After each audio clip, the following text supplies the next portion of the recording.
Pessoal, vamos lá. Quem colocou o dedo na ferida hoje, quem foi no ponto, foi a Eliane Cantanhede, tá? Numa coluna que ela fez pro Estadão. Então ela perguntou o que todo mundo quer saber. Caso Master, não está faltando alguém nas buscas da Polícia Federal e do STF? Não é crível fazer busca contra dois senadores, Ciro Nogueira e Jacques Wagner, e não contra Flávio Bolsonaro, com áudio, dinheiro e mentira. Ela pergunta, e o também senador Flávio Bolsonaro, do PL? Essa é a pergunta que não quer calar e encontra mais dúvidas e interpretações do que respostas técnicas e jurídicas inquestionáveis. Como o processo corre sob sigilo, não se sabe sequer se a Polícia Federal fez ou não pedido de busca contra Flávio, e se esse pedido foi ou não analisado por André Mendonça. Em qualquer dos casos, vale o bom e velho porquê. Pessoal, vamos lá. E tem uma questão relacionada ao Jacques Wagner, porque não está claro até agora, pelo que foi divulgado, o que o Jacques Wagner fez em contrapartida aos supostos repasses que Augusto Lima fez para ele. Então, ingresso do show da Taylor Swift, mais o negócio do apartamento lá para Nora, né? Essa que seria a acusação. Mas e aí, o que o Jacques Wagner fez em benefício para o Banco Master, na posição do senador? Não está claro ainda. Jacques Wagner apresentou alguma emenda em algum projeto de lei que favorecia o Master e tal. Isso não foi esclarecido ainda pela PF, tá? Então, eles ainda é uma suposição de que o Jacques Wagner poderia ter atuado em benefício do Master, mas não apareceu ainda o que especificamente ele fez. No caso do Ciro Nogueira, tem claramente essa contrapartida, que é a emenda Master, que ele queria aumentar o limite de cobertura do FGC para R$1 milhão. Isso teria prorrogado, teria dado uma sobrevida ao Vorcaro impressionante. Ele poderia, imaginar, R$1 milhão por CPF. Ele poderia levantar mais ali 200 bilhões de reais. Por quanto tempo o Vorcaro conseguiria ter rolado essa pirâmide? E outra questão relevante, não é só o Ciro Nogueira que apresentou essa emenda Master. Na Câmara dos Deputados, aquele deputado do Paraná, do PL do Paraná, o Felipe Barros, que era inclusive cotado para ser candidato a senador, esse cara também apresentou uma emenda idêntica à emenda lá do Ciro Nogueira. Lembra, na emenda do Ciro Nogueira foi redigida pelo Master, tá? Eles têm as mensagens do Banco Master enviando para o Ciro Nogueira o texto, a redação do texto que deveria constar na emenda, tá? E essa mesma emenda foi apresentada pelo Felipe Barros e não tem operação policial contra o Felipe Barros, autorizada pelo André Mendonça.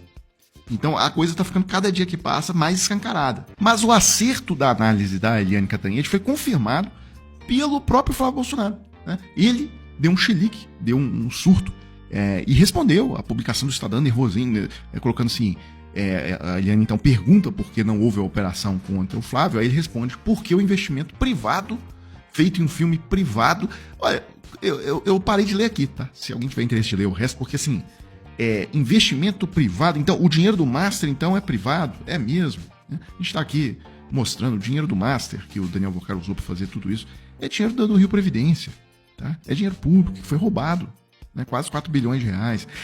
Pessoal, acho que a gente perde a medida às vezes, é dinheiro roubado do BRB, lá do contribuinte de Brasília. Acho que a gente perde a noção do absurdo às vezes.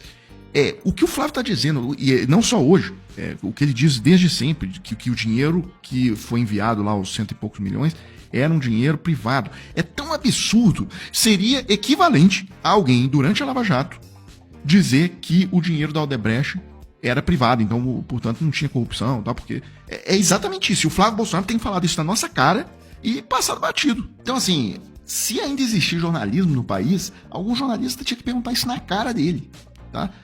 Flávio, você disse que o dinheiro que foi enviado pelo Vorcaro é um dinheiro privado. Então, o dinheiro da Odebrecht na Lava Jato, então não houve corrupção, era dinheiro privado também. Uma vez que ele é roubado e vai para o caixa de uma empresa privada, aí ele se torna dinheiro privado.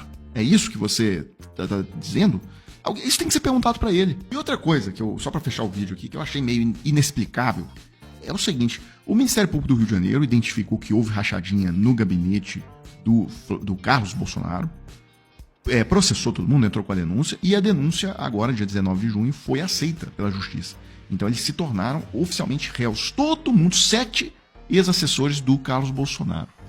Então, eu fiquei curioso assim, que manobra é essa para não denunciar o Carlos Bolsonaro junto? Será que é uma estratégia do promotor?